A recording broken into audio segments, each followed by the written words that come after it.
ಇದು ಅತ್ಯಂತ ಖಂಡನೀಯ. ಸ್ನೇಹಿತರೆ, ಏನೋ 1 ಲೀಟರ್ ಪೆಟ್ರೋಲ್ಗೆ ನಾನು ಈಗಲೇ ಹೇಳಿದೆ 5 ರೂಪಾಯಿ 10 ರೂಪಾಯಿ ಖರ್ಚಾಗುತ್ತೆ ಸಂಸ್ಕರಣೆಗೆ ಅಂತ.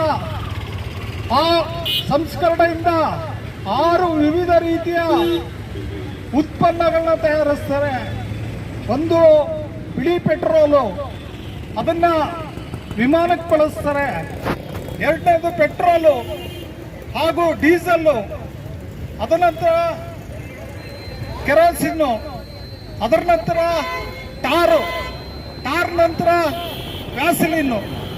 ಇಷ್ಟು 6 ಉಪ ಉತ್ಪನ್ನಗಳನ್ನ ಸರ್ಕಾರ ಮಾಡಿ ಲಾಭ ಮಾಡ್ತಾ ಇದೆ. ಇದರಲ್ಲಿ ಈ 6 ಉತ್ಪನ್ನಗಳ ಲಾಭಗಳು ಬಹುತೇಕ ಪ್ರೈವೇಟ್ ಅವ್ರಿಗೆ, ಖಾಸಗಿಯವರಿಗೆ ಹೋಗ್ತಾ ಇದೆ.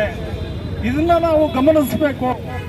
ಆದರೆ ಕೇಳಿದ್ರೆ ಅಂತಾರಾಷ್ಟ್ರೀಯ ಮಾರುಕಟ್ಟೆ